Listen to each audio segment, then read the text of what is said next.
So we're at this time of the format already. What's good, YouTube? Welcome back to the channel. Today we're taking a look at a revised, condensed Brilliant Stars tier list. So for those of you who may have missed, we covered a very ambitious, very large tier list before the set dropped. We were hoping to cover anything and everything with the return of organized play and try to speculate where things might land when the cards finally fall. We had some misses, we had some hits. It wasn't hard to guess that Mew would be up at the top, and Arceus was a pretty good card. So this was the list from February. We have Mew in S tier, so S is just best deck in format, still Mew.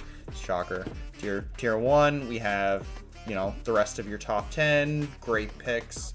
They handle a lot of the matchups well. You can win a lot of games if you're comfortable with the deck. 1.5. If the meta's going your way, it's a great pick. It's almost tier 1. If the meta is not your way, it feels more like a tier 2. But depending on the matchups, it could go either way, so we put them in the middle. Tier 2, you have inherent flaws. You can win a couple games if you go hot, but not as hot as the 1.5. Like 1.5 doesn't need as much to get rolling. Tier 2 is just kind of a steady pick in the middle somewhere. Tier 2.5 is our Believers tier. Has a lot of jank, a lot of stuff that's not going to carry over. A lot of decks that we didn't really know where they'd fall, but the optimism was there. Get your hands on the cards, figure it out. Maybe you crack the format, throw something in there. The whole shebang. And then there's tier 3, which I'm not even gonna waste your time showing you. Essentially, tier 3 is garbage. It was garbage then, it's garbage now. The only omission that made it into tier 3 was Delmise, and I'm removing Delmise from that. It's not garbage. It's actually pretty good. But yeah, let's jump right in. Okay, so Mew is obviously S tier. Nothing's changed. Arc and Delion is probably my go-to for second best deck. Safe pick. You play your Dunsparce. Can you hit over 280, 310 every turn? Most decks can't. It has answers for everything. Malamar and Teleon. So Joe Verdomini Poke took this on a terrific 9-0 run. Made me a believer. Sorry, Chinchino, you're not as good as I thought you were. If you know what you're doing, you practice your lines, you know your outs. This is a very skillful deck. It's very cheap too, so if you get the reps in with it, it's a very good deck. Suicune, tier 1 right away. Same thing, kind of like Malamar. It's cheap, it's skillful. If you practice it, it can take you places. It was runner-up at one of the regionals, but you can't just pick up the deck and expect to do well. You need to get your reps in with it. Robin's Urshifu right away. It has answers. It's a Robin list. There's 22 one-ofs. You got to really know what you're doing with that list. You can't just pick it up and be like, oh, I'm going to win this list. Don't do that. You're asking for a bad time. But Urshifu is such a well-designed card that you kind of have to consider it every format. Jolteon. Disrespected the Jolteon last format. People are not playing Manaphy. Manaphy is not being seen. Jolteon's on the rise. Manaphy being seen. Jolteon's back down to tier 2. Delmise, same thing. If Manaphy's not being seen, you got the Swinging Chain. You can stack it. You can snipe stuff. You don't always need boss. Arceus fixes a lot of the setup with this card. Makes it easier to get going. Fire's not really played, so you're not worried about weaknesses much. So you have a big body and you have a consistent body. Very, very fun deck. Yeah, Whimsicott. So if Special Energy are seeing play, you're on the rise. If they're not, you're not on the rise, you're on the decline because it locks out Special Energy. Arceus is just the partner it needed. Duraludon is also like Special Energy. If you're seeing them, dare them to hit through you. If they can hit through you, you're kind of up a creek. But if they're not able to hit through you because of Special Energy, or they just can't reach that large 350, 360 mark, you're sailing. Next up, we have Control. Control will be 1.5. You kind of have to have the list. You kind of have to be able to think ahead towards what the game's going for. You have the list. You're comfortable playing Control, and you can really map out the decks that you expect to see. Control can go up. Most people might look at it and try it and not fare as well and be like, oh, Control's bad. It's not bad. You just really need to know what you're doing, because one mistake in the run of a day or a game can cost you, and it's very often overlooked. Eternatus is a pile. I'm no longer a believer of that card. Just rotated out on it already. Raichu, come back when Roxanne's there. Might not need Arceus, but right now it just doesn't do enough. Zoro is one more set away, so we'll put it tier 3. It needs the goggles, the Mighty Anna coming, Roxanne, the axe, the boots, more stuff to just kind of dump Pokemon into the discard sooner. My favorite punching bag, Dragapult, it's dead, needs to stay there. Like Eternatus, Powercraft has got it. If you're weak to dark, you got to watch out, and hitting for 130, being a 3 prize body and weak to dark, good luck. Although Marnie Path sometimes sticks, but that's basically living on a prayer, and you really shouldn't be doing that. Zacian Zam, Power Creep has got this one too. Dauntless Shield doesn't cover V-Stars, and so Zam's ability to wall is kind of diminished. Zacian for 230, it's not a very big body. It's only 220, so Arceus with the Choice Belt and a Zigzagoon would knock it out unless it's caped, and you kind of want to have damage on it as well, so it just doesn't reach it anymore. Budget deck, you're hitting Fighting and Dark. Good types to hit. Not much else to say. It's a single strike budget deck, hitting Fighting and Dark. The Hariyama Guts ability, flip a coin. If heads, it's not knocked out. Pretty good. Ice Rider, it is a terrific deck if the matchups are favorable. Max Lance, 280 with a belt. Inteleon pings anything that's not a Mew. You can finish things off. It's exciting because we're getting a league deck for this, and it's probably one of the most competitive products we've ever seen. Definitely think this one has potential going forward with the Greninja, with the Palkia, with the Hawlucha. Doesn't even mind Roxanne because it plays Path as well. It's Inteleon. It's a very good deck, so it can make moves. Malamar is a set away. Roxanne, Dark Patch, just a couple other tools it's missing. It's not quite there. It's not bad. Hitting Dark weakness, which is great, so it keeps you in the game.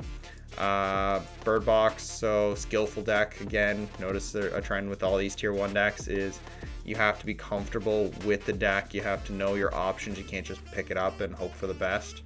You got your Zapdos, you got your Moltres. Some of them play the Inteleon, some of them don't. But yeah, you have a ton of answers with that deck.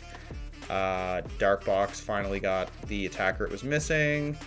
Inteleon, I would rank it a little bit higher just because Fiery Wrath 270 end of the game is rather good. It's a 1 prize body you're feeding them. So you start as a 2 prize deck, you can morph into a 1 prize deck and say, can you beat this? Or you're Clara spamming every turn, and some decks just can't answer that as often. Torterra, my baby, absolute fan. It's a stage 2 deck, so I would never rank it higher than tier 2, but it's reliably hitting 250, 330. So the roughest part of the deck is you have to get out of that turn 1 hand, so ideally you get a couple Turtwigs, you get a Greening Cells, and then you're off and you're rolling. You're hitting 150, 180 maybe turn 2. Sometimes you're hitting 200, 230 if you have the nuts. It's just great. I'm a big fan, and I would advocate it for anybody else who's looking to pick one up. Charizard is weak to water, kind of stuck in tier 2. Couldn't put it any higher, but 230 for 3, Magma Basin to excel. Arceus, Starbirth, Trinity Nova. It has a lot of answers, but again, it's weak to water, so I can't put it in any higher. Durant, good luck getting best of 3 with this deck. We didn't know much about it early in the format. It could sneak up on people, take wins, but a lot of decks can figure that deck out early, and you just kind of try to blitz through them, and I wouldn't comfortably recommend it to anybody. Okay, budget Urshifu. So single strike Urshifu.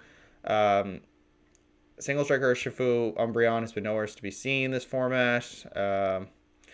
And this will be my go-to. Morpeko fills the Dark Void. You hit 2 Roars, and it's hitting 320 on Dark Weak Pokemon. So basic. You can toss it with the tower if you don't need it. You can quick ball it. Urshifu wall breaks anything. Goes through the Duraludon up here. Goes through this. Hits Arceus for weakness.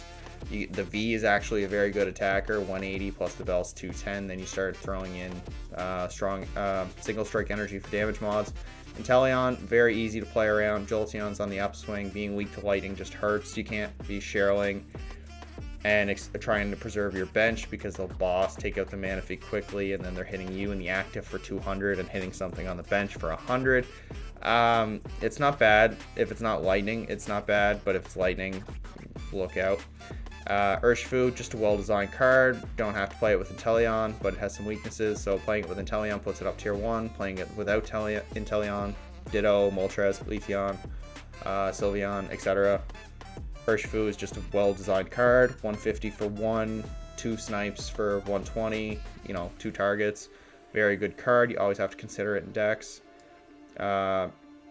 Single Strike Gengar, probably the best Single Strike Pokemon. Hits for Dark, hits the damage modifiers, Fear and Panic in case you miss your Houndooms early. Path to the Peak to break through those walls. You're not really relying on Special Energy. Well, I mean, you are, but you can kind of play around some things, and the Roars go through the Whimsicott there. It's not bad. 250. Gmax Swallow Up, Choice Bell, 280. Arceus is pretty hard to deal with, or take out, or easy to take out. And then we've got Gengar, Arceus, played with Vivero. Won a regional, very strong deck. You have your consistency to overcome the issues of Single Strike. Big fan of the deck. Featured it with Danny there in the previous video. It was very fun to watch. Gengar just has a lot. Arceus has a lot. It's pretty strong, but it has, depending on the matchup or what's coming, fighting, easy to throw in a Zapdos. Easy to throw in a fighting Pokemon. Yeah, that's the only thing that hurts is both of them are weak to fighting. So if you kind of fold to fighting if it comes up. Desert Storm, this is the Flygon, this is the Sandaconda with the Beedrill. You have your tools, you're playing your Mustards, all that other shenanigans. You got a lot of options. I just wonder personally if there's better ways to play Arceus at the moment. Next set might be a little easier to get that Flygon going with the Grass Welder, but right now I'd probably lean into Arcanteleon or Arceus Dark Box before I pick up the Sandbox. Leafeon, solid meta deck. You're chasing the dark stuff that's chasing the Mew, and everybody's playing Mew, or if there's enough people playing Mew, Leafeon's just a solid counter. Having bosses and ability is always great too, and being able to flip it when you need it, rather than having to evolve the turn you need it, or play a supportive turn, which is great. Leafeon or Inteleon engine for consistency. Tier 2, probably much higher up, but again, you're just trying to find the dark stuff or anything with a large retreat cost. It's not too bad. And then Sylveon. So there's something appealing about this card. It can turn itself into a 2-prizer with the tool. You can play it with Arceus, you can play it with Urshifu, you can play it with Leafeon, you can play it with Moltres. Play it all sorts of ways, but ultimately it's just a very appealing card. I feel like there's potential to it if you build it right for what you're expecting and how you're expecting it, with Grass Welder, with Melanie, Double Turbo, Rapid Box, etc. There's so many ways to play it. I would definitely bring it up here, move Lucario down. So this is generally it. If you don't see a certain archetype here, it was a non-factor, or there wasn't enough to really go off of. I included a few Hariyama because it placed well. Lucario just seems to be a budget deck people are picking up. Whimsicott kind of picked up the hype train and has been performing well. And then, of course, we had to throw in some awful decks for reference to see what a bad deck is. If you like the content, hit that like button, the tier list in the description. And until next time, take care.